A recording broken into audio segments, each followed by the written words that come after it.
ও প্রশান্ত, আর কান্নাকাটি করিস না, চল এবার রওনা দেবো তো, চল। দামুদা, দীপ বিয়েটা করতে চাইনি ঠিকই, কিন্তু যে ঘটনাটা ঘটলো তাতে আমার মেয়েটার কোনো দোষ নাই বলো। দেখো দাদা, আমার মেয়েটার যেন কোনো অযত্ন না হয়।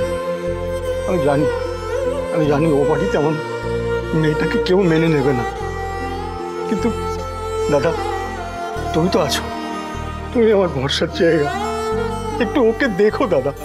তুমি তো মেয়ের বাপ, আমার মনের মধ্যে কি চলছে তুমি নিশ্চয়ই আজ করতে পারছো দাদা। আরে ঠিক আছে দেখো দাদা।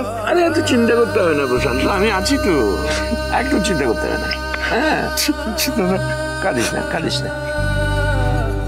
ও বৌমা, চলো বৌমা, ঘরে চলো।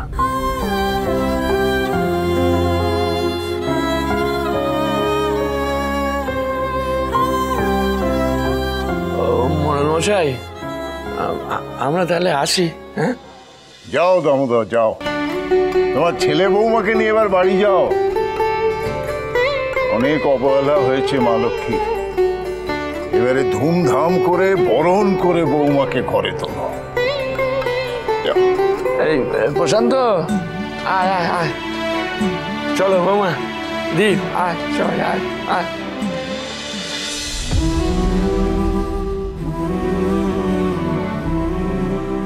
এরপর হয়তো অনেক কিছু পাল্টে যাবে, কিন্তু আমি সেদিন ইনকাকে নিয়ে যেটা বলেছিলাম আজও কিন্তু সেটাই সত্যি। আমি জানি দীপ্তা, আর সেটা নিয়ে কোনোদিন তোমাকে কোনো রকমের প্রেশার নিতে হবে না। বলুক বরণ ধুমধাম করে অনুষ্ঠানের কথা, যেখানে একসাথে থাকার ইচ্ছেটাই নেই, নতুন সংসার করার স্বপ্নটাই নেই, সেই ফাঁকা সারবস্তুহীন আচার নিয়মের কোনো মূল্য আমার কাছেও নাই দীপ্তা। আমারও রিকোয়েস্ট, তুমি আমায় ভুল বোঝো না।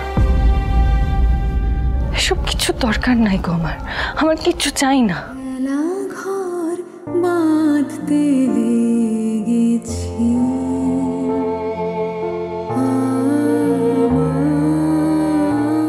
তুমি জেনো সেটা, আর পারলে বিশ্বাস করো।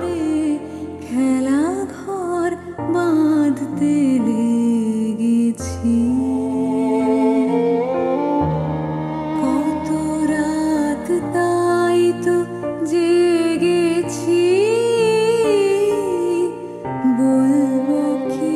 যাও তোমরা ওদের সঙ্গে যাও, গিয়ে একটু গুছিয়ে দিয়ে এসো। হ্যাঁ যাও যাও যাও।